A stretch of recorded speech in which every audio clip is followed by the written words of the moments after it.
It's here for me, Mamuni Akwaba, Eba Melodies Podcast YouTube channel. So, na story I yensa eka, and they said the La District Police Command, Omachi, Mbrantie Munubi, na Mbrantie Munu Yachiomo Ewo Chado, na say this week, and the last week, Niasa Chado Din Yatipan, answer me better as on subscribe and click the notification bell on the so.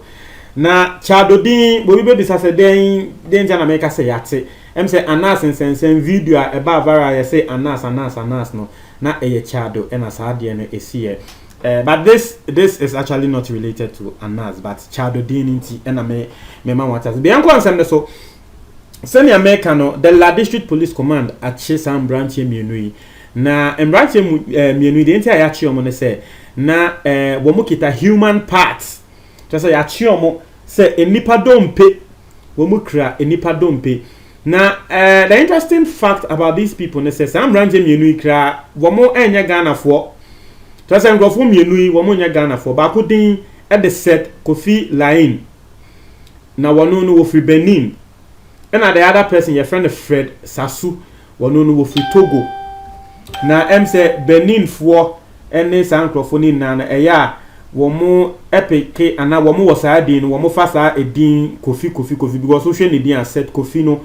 Ebe say or ye Ghana ni, but it tells you say Kofino and ye Ghana for one year to Sardino. Intino enonia there a war Benin, ye make us a Beninois and a Togolese. Na senior midin country no police for the La District Police and a chingo for way. Na senior ye chiomo based on a tip off. Not as will be any who ye and an epacono ebo police for amanie. Na yeda police for no and ebo mo abaso. Say your bomb maniano, they didn't actually sleep on these things. And at these things, what you say, and saying police will bomb about on things like this, and they don't sleep on them. Now, one more echo him no moon say which or moon so a while will bomb maniano was so bad. And only idea edaho. The police they actually sleep on this tip off. And one more organize a special operation. Waba and will lead this special operation. Now, Waba will lead this special operation. Your friend, the superintendent, Anita Abrakwa. Now, Anita Abrakwa, send me din country, La District Police for 90 years, a one at a way, Juma Ewo. Now, where the La District Police Commander, into one no and will lead the operation or bar early the operation. Me, I coaching for fast, be Mukita human. It tells you, says I didn't they say what a man can do, a woman can even do and do it better. No, yes, it will lead the operation. No, Emma, your coaches, I'm branching you. Now, what your children who send a crack tip off now your mind and a crack you who say in branching will make it a human part. Nipanka say, Nipati can crew, just say easy. Emma, one more sounds kita and one so don't pay. Into your honor, your bomb and you be someone say, ah. And then I'm more than Yamawa was a then I'm more than aware because naturally, Unse will be kita human part. The other about him is any Paconibia will go deal. It's the police for no prelims investigation, no movie said this or more a winning one and microphone accept it.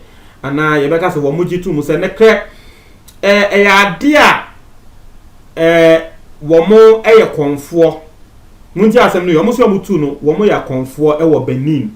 Nanya Ghana Hakra no more. Na nkonfosem na wo moye ewo Benin no ya ade a ya mo license nti em se sa Benin ni Togo no akonfo a ewo no ana akonfo judgment fetish priest ewo no em se aban mo license so then but the omo train no Ghana has said I don't know anything like that say ye ma konfo license nti the nkrofo catch police for no say yes wo mo de wo mo ntwantro wo mo fa asem nsie omo ye minim akonfo ye kind of plural e wo twi mu minim se ne be kan but em se mo ati ase they are fetish priests and I am mo license am mo di ye adwuma e wo Benin but they are practicing in Ghana has say na wo mo di wo mo adwuma e wo nti na me no ka say police for a year investigation into their background share activities say saa ni party kan kura wo mukitei eyobi na wo mwankasa ekokun no ana se wo bi na se bi wo kodi ewu na wo betom part no ema wo mo inti no ye investigation ni yehu omo a asem we wo mo take no because asem bi say they don't expect the police to just leave these people that be ene de na ka ye kra ye nti ase nti no ene asem a ɛda hɔ nti no etiefo me pese mo tre mo adwen ɛwɔ comment box ni mu ɛman but Ghana for bebre nso tre wo mo adwen on this particular story nkofo bebre kasa be mo kasa tia san nkrofo we say ade a wo mo one wonim you don't expect people to be speaking good about it. In person already some comments on this. What they say? Kill them all. Hey, Ghana pa.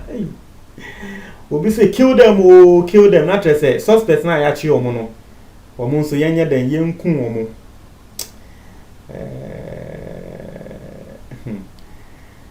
Yeah, same. Me read the more comments. Say comment section e dey basa na. Yana.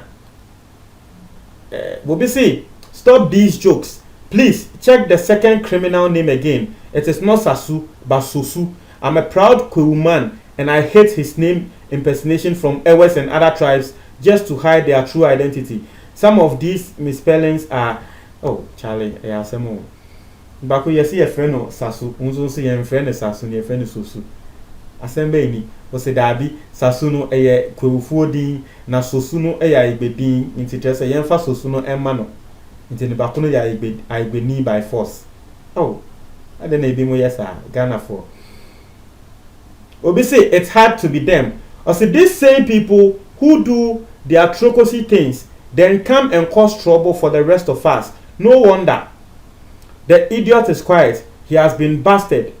And only asema will be kasa nkrofo we asebe womo emba yakayaka de yaka trokosi em se munyamu nim trokosi womo yesa nyama no womo wi a na womo abeka ye ho ma yen a ye wo hase ne ye den ye bre we be say they are among kidnappers killing people.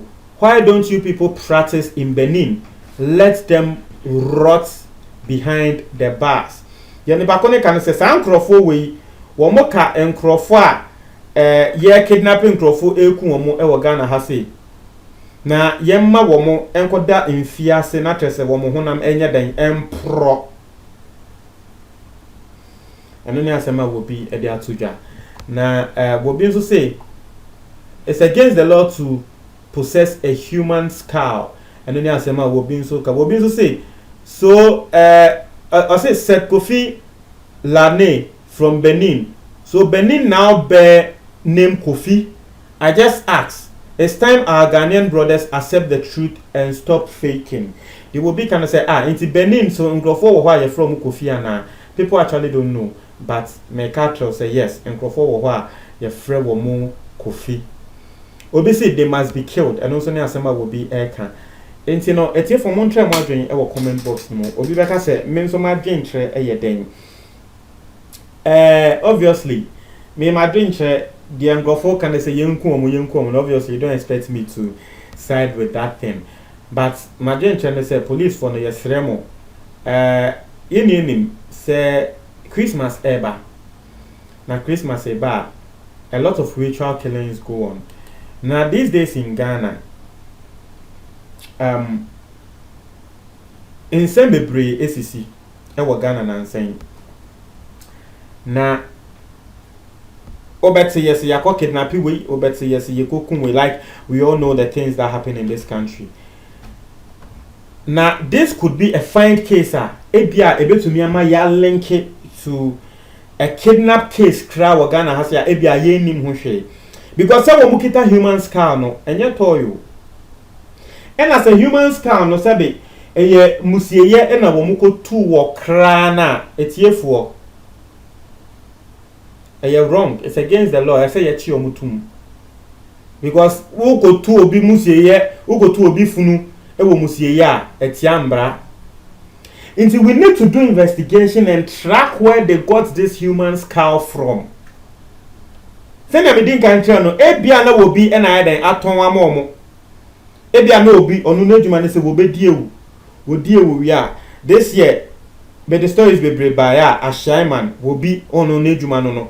Wokokunkum nkrofo etwa motakrema etutu wo muani na edwuma ne se wo ton ama nkrofo bi wo ho a sebe omonya nkomade a wo mu yenti ye tre omo some are big men, some are politicians, some are chase omonya nkomade a wo mu yenti ye tre omo se bia momfa at the end of the year momfa wembra ɛyɛ saa na wɔn ankasa wɔn nkɔyɛ o wɔn kɔbɔ paa ɛma ewudifoɔ bi ɛkɔyɛ na yɛtia saa ewudifoɔ ne ka nti yɛn track ne yɛn hu sɛ nkurɔfoɔ yɛ ade wɔn kɔnya no ɛwɔ he me ketewa me de bɛka ho no no wɔn kyerɛ mo adwuma comment box mo tie for me da ase.